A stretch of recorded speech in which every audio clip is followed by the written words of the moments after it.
Hello, my dear 10th class students. Today I have come with the first chapter of political science. The book I will refer is NCERT. So this is the front view of your book. It is written Democratic Politics 2, textbook in political science for class 10th. There are total 8 chapters in this book. 8 chapters in this book and 4 units. 4 units which consist of 8 chapters. See here, Unit 1 consists of 2 chapters, Power Sharing and Federalism. Unit 2 also consists of 2 chapters, Democracy and Diversity, Gender, Religion and Caste. Unit 3, Population, Struggle and Movements and Political Parties. Unit 4, Outcome of Democracy and Challenges to Democracy. So there are overall 8 chapters. Today I will start your first chapter of first unit, Unit 1, that is Power Sharing. Now what is power sharing? That we will discuss. With the chapter, we resume the tour of democracy that we started last year. In 9th class, you have read about democracy. What is democracy? Now, this is the first chapter. We will now tour democracy. That means we now look how democracy setup goes on. How in a democratic setup how governments are run, कैसे government चलाए जाते हैं democratic setup में, और उसके लिए power sharing भी बहुत ज़रूरी होता है. कि पावर क्या होता है? पावर होता है जो सत्ता को मिलती है. गवर्नमेंट ही पावरफुल होती है, आपको पता है. पहले before this your democracy came into existence, राजा होता था, मोनार्की चलती थी, डिक्टेटरशिप चलती थी, वहाँ पे एक ही आदमी पे पावर होता. अब तो पीपल को के साथ पावर है, तो मामला थोड़ा कॉम्प्लिकेटेड हो जाता है. तो इसी पावर को, तो गवर्नमेंट हैज पावर, इस पावर को कैसे शेयर किया जाए ताकि पीपल का भला हो, फर्स्ट चैप्टर इसी पे डील करता है. We noted last year that in a democracy all power does not rest with any one organ of government. आपने पढ़ा होगा 3 ऑर्गन्स होते हैं. There are 3 organs of government. First one is known as legislature, second executive and third one is judiciary. Legislature they frame laws, जिसमें आपके आता है यहाँ पर पार्लियामेंट, असेंबली, ये लॉज बनाते हैं. ये ऑर्गन है. एक गवर्नमेंट का एक बहुत बड़ा ऑर्गन डेमोक्रेटिक सेटअप में. यहाँ पार्लियामेंट होता है, असेंबली, स्टेट असेंबलीज होती है, राज्यसभा, लोकसभा पार्लियामेंट में होता है. इस तरह हमारे यहाँ पे assembly, municipal committees local level में, विलेज पंचायत, तो ये सब होता है हमारे यहाँ. ये सब आता है लेजिस्लेचर. फिर होता है एग्जीक्यूटिव. ये गवर्नमेंट ऑफिसर्स होते हैं जो कि एग्जीक्यूट करते हैं. कानून बनाना एक बात है, लेकिन एग्जीक्यूट करना भी बहुत बड़ी बात है. उसको इम्प्लीमेंट कर रहा है कानून को, ये एग्जीक्यूटिव काम है. यहाँ पे सरकारी दफ्तर आप जाते हैं, ये एग्जीक्यूट करते हैं. जो भी सरकारी दफ्तर है जहाँ पे जाते हैं, they come under executive. Then third one judiciary controls the legislature executive. इसके अंदर बहुत पावर होती है जुडिशरी के अंदर. ये दोनों को कंट्रोल करते हैं, लेजिस्लेचर को और एग्जीक्यूटिव को. इसका अपना एक तरीका होता है कंट्रोल करने का. और जुडिशरी में अगर फंडामेंटल राइट्स का वायोलेशन होता है तो हम जुडिशरी में न्याय व्यवस्था जिसे कहते हैं जा सकते हैं. तो these are 3 organs of democratic setup, 3 organs of government.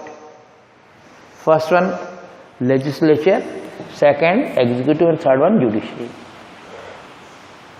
In this and the next 2 chapters, we carry this idea of power sharing forward. अब पावर शेयरिंग को हम कैसे ये तीनों में बांटा जाए ताकि आपस में कॉन्फ्लिक्ट ना हो.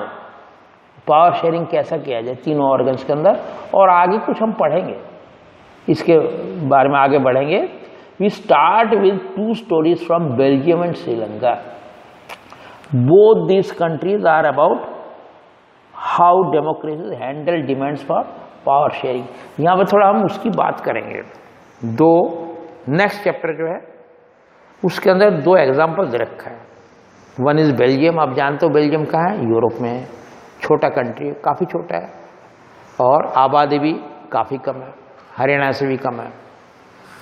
और श्रीलंका आप जानते हैं ये हमारा नेबरिंग स्टेट है, बीच में इंडियन ओशन है, तो आप जानते हैं हमारे साउथ में है श्रीलंका। तो यहाँ दोनों प्रॉब्लम एक जैसी थी, लेकिन कैसे उन लोगों ने उस प्रॉब्लम्स को डील किया। तो ये दोनों प्रॉब्लम्स लगभग एक ही जैसी थी, हालांकि कंट्रीज बहुत अलग है, दूर दूर है। एक एशिया में है श्रीलंका और एक अब यूरोप में है बेल्जियम, लेकिन लगभग प्रॉब्लम एक जैसी थी। और कैसे वो दोनों प्रॉब्लम डील किया गया डेमोक्रेटिक सेटअप में, और क्या हुआ वो हम पढ़ेंगे इसमें। तो बहुत बढ़िया एग्जाम्पल दिया है बेल्जियम और श्रीलंका का। This stories yield some general conclusion about the need for power sharing in democracy. इसमें एक हमें बताया जाता है कि पावर शेयरिंग क्यों ज़रूरी है डेमोक्रेटिक सेटअप में। पावर शेयरिंग ढंग से नहीं होगा तो किस तरह से आपस में झगड़े बढ़ेंगे, कॉन्फ्लिक्ट होगा।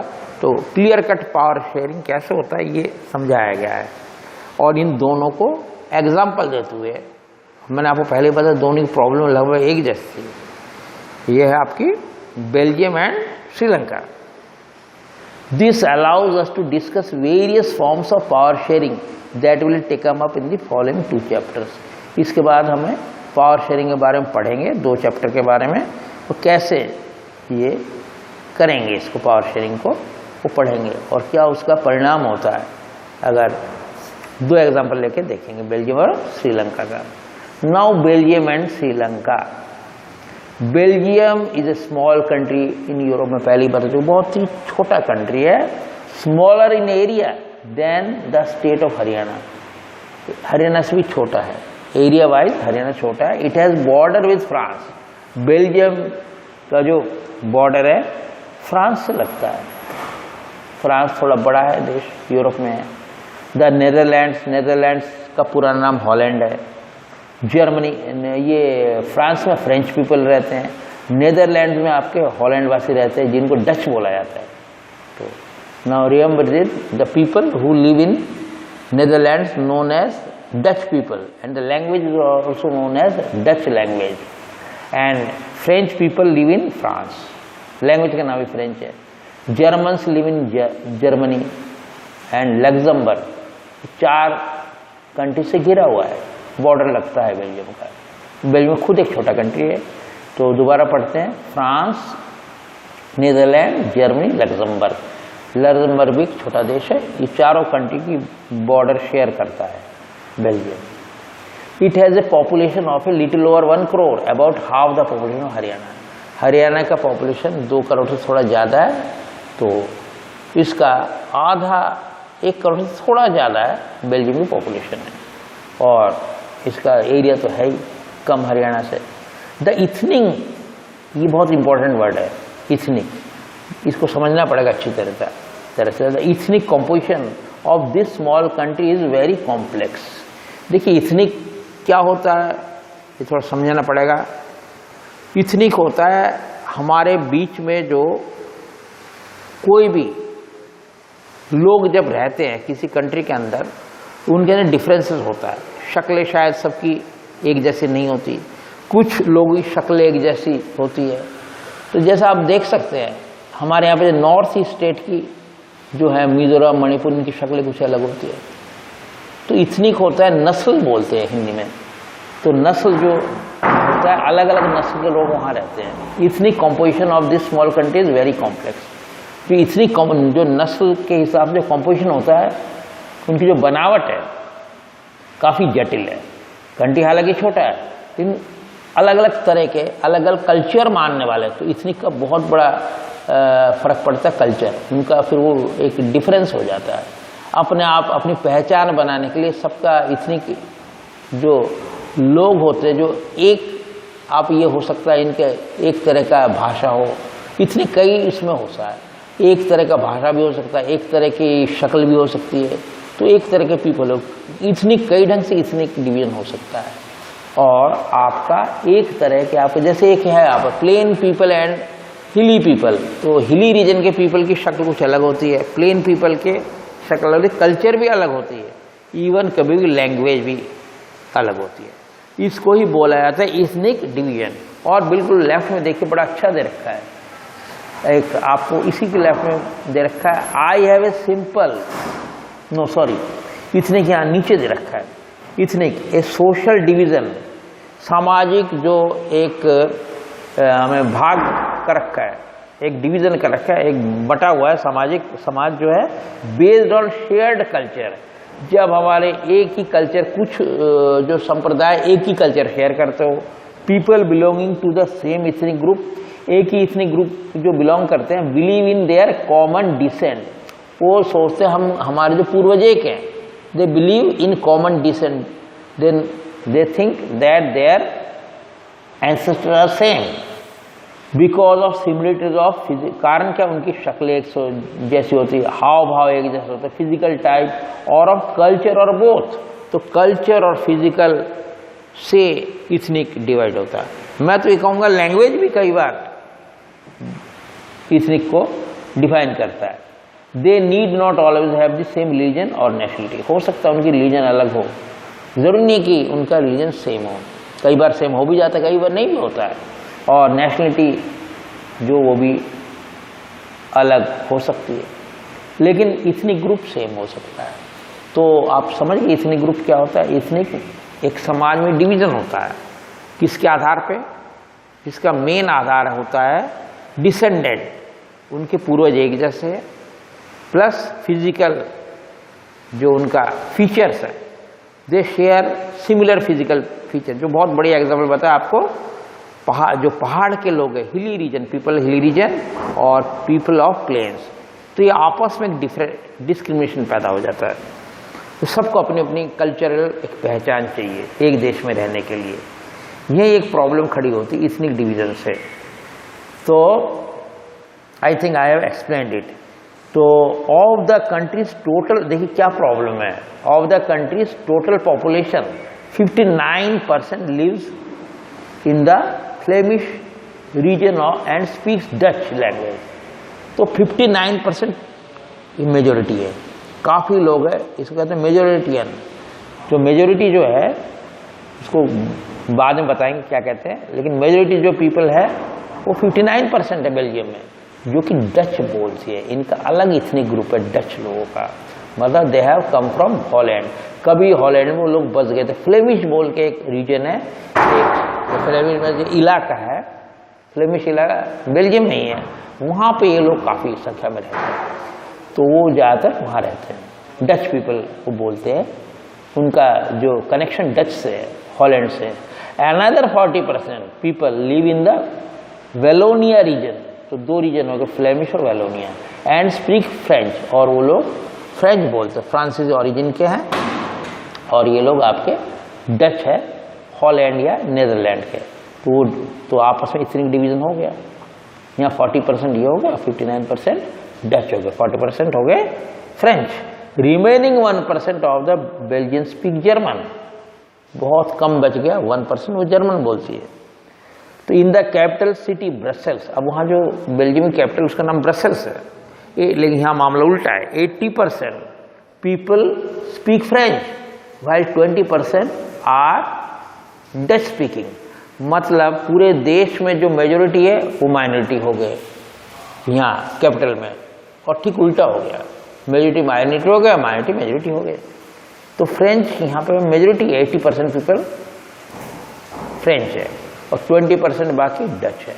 ये कैपिटल की बात कर रहा हूँ, लेकिन बाकी दूसरे रीजन में मामला अलग है, जैसे फ्लेमिश और वेलोनिया की बात की जाए तो इनमें मामला अलग है, लेकिन इसमें मामला बिल्कुल अलग है। Brussels, the minority French speaking community was relatively rich and powerful, लेकिन इसमें देखा गया जो माइनॉरिटी है, मतलब 40% जो देश में माइनॉरिटी है तो वो है वो रिच है, उनके पास सुविधा है, they are rich French speaking. This was represented by the Dutch speaking community who got the benefit of economic development and education much later. अब यहाँ पे एक बात होती है कि ये समृद्धशाली है, इनको बेटर एजुकेशन मिलती है फ्रेंच पीपल को, और डच पीपल ने जब देश आज़ाद हुआ, डेमोक्रेटिक सेटअप हुआ, तो डच पीपल ये ज़्यादा सी इनकी संख्या, ये मेजोरिटी में थे, उन लोगों ने इसका रिजेंट किया, अपोज किया, बोली गलत बात है. ये बाद में इन लोगों को, डच पीपल को इकोनॉमिक डेवलपमेंट मिला और बेनिफिट्स मिला, तो इन लोगों ने इसको विरोध किया, बोला हम लोग को इनके समान आने दो, हम लोग को पीछे, काफ़ी बार डेमोक्रेटिक सेटअप में ये लोग पीछे रह गए, पिछड़ गए थे, तो इसने इसको रिजेंट किया, अपोज किया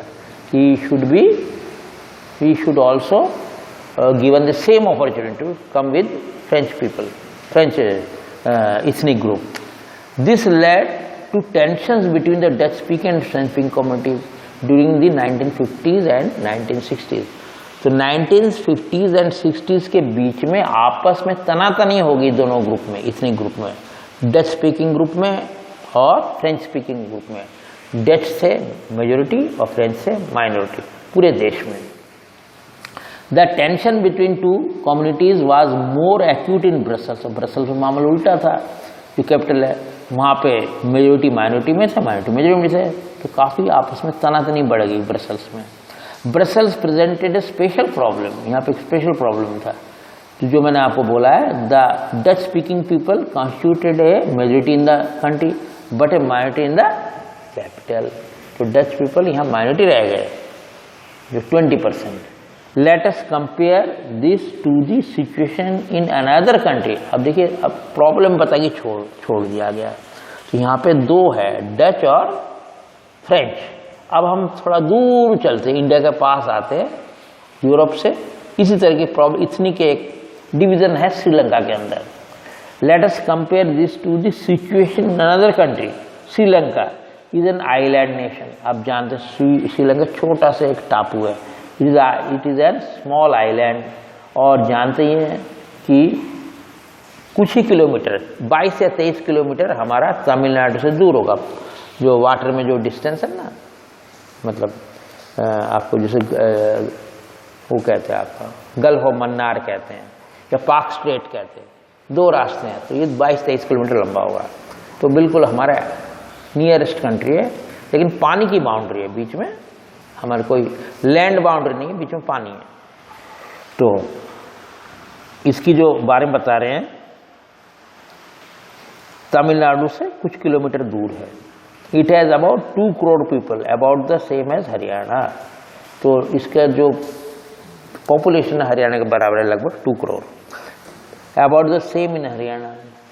तो ये है, like other Nations in the south Asia region, Sri Lanka has a diverse population. तो अलग अलग बोल, इथनिक, तो डाइवर्सिटी है पॉपुलेशन में, लेकिन कैसी डाइवर्सिटी वो भी सुन लीजिए. तो कैसी इथनिक डिवीजन है. The major social groups are the Sinhala speakers 74%. एक सिंगला है, आपने सिंगला बहुत, जो वहाँ के ओरिजिनल सिंगला होते हैं, उनका फेयर कलर होता है थोड़ा, और थोड़ा उनका बोली और शक्ल भी अलग होती है. और एक दूसरी कॉम रहती है तमिल स्पीकर. तो इसमें ये लैंग्वेज भी डिफरेंस आ गया, ये सिंगला बोलते हैं, शक्ल भी अलग हो गई. ये दो इतने ग्रुप हो गए, एक मेजोरिटी और माइनॉरिटी. तो मेजोरिटी है 74% सिंगला, और तमिल स्पीकिंग है वो 18% है. एमंग तमिल देर आर, इसके अंदर दो और ग्रुप बन गए, सब ग्रुप बन गए.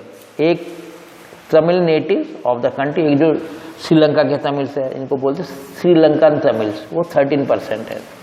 The rest whose forefathers came from India as plantation workers during colonial period are called Indian Tamils. तो एक दूसरी जो इथनिक ग्रुप है उसको कहते हैं, इसी तमिल्स में दो इथनिक सब ग्रुप्स हैं. फर्स्ट वन जो नेटिव है वहाँ के खुद श्रीलंका के तमिल्स, और एक जो कॉलोनियल पीरियड में जब ब्रिटिश रूल था माइग्रेट होकर आ गए थे तमिलनाडु से इंडिया के, और वो भी तमिल बोलते, उनको कहते इंडियन तमिल्स। तो ये आपके थे, जिसमें 13% श्रीलंकन तमिल्स है। तो मतलब कॉम्प्लिकेटेड मामला है वहाँ पर, मेजोरिटी और माइनॉरिटी का चक्कर है। तो वो लोग खेती करने आ गए थे, ये लोग ब्रिटिश लोग यहाँ पे भेजा था तमिलनाडु से, वहाँ पर प्लांटेशन करने के लिए, खेती वगैरह करने के लिए श्रीलंका से तमिलनाडु से आ गए थे। देवर कॉल्ड, यहाँ बस गए थे, they were called Indian Tamils. As you can see from the map, Sri Lanka Tamils are concern in the north and east of the country. You can see, ये रेड कलर है, यहाँ पे तमिल्स की है, Sri Lanka Tamils. You can see ये पूरा तो येलो कलर में मैक्सिमम लोग रहते हैं। आप यहाँ पर सिंगलीज रहते हैं येलो में, ये मेजोरिटी है स्पीकिंग। और नॉर्थ और ईस्ट में देख रहे हैं आप, जाफना है, ये त्रिंकोमाली है और बेटिकलवा, ये सब तमिल ग्रुप्स हैं। यहाँ इंडियन और श्रीलंकन तमिल्स रहते हैं, काफ़ी इनका दबदबा है। कोलंबो का एरिया इधर वेस्ट में भी थोड़ा सा है, और जो ब्राउनिश है यहाँ मुस्लिम्स लोग रहते हैं, देख रहे हैं, वो भी बहुत छोटा सा है, तो मैक्सिमम तो यही है हमारा। मेजोरिटी है they are Sinhalese and minority are Sinhala and minority are Tamils. तो अब ये यहाँ पे इथनिक डिवीजन बन गया। Most of the Sinhala speaking people are Buddhist, ये भी धर्म भी अलग है। ज़्यादातर सिंगला स्पीकिंग लोग का धर्म बुद्धिस्ट है। While most of the Tamils are Hindus और मुस्लिम, जबकि तमिल्स में से मैक्सिमम लोग या तो हिंदू है या फिर मुस्लिम्स है। तो एक रिलीजियस डिवीजन भी हो गया। There are about 7% Christians who are both Tamil and Sinhalas, और बाकी जो बचे 7% वो आपके they are Christians, they are both your Tamils and Sinhalese. So today I am coming and I have come to the end of the today's part. Tomorrow I will continue with the second part, or you may say second time I will come to you. Okay. Goodbye. Have a nice day.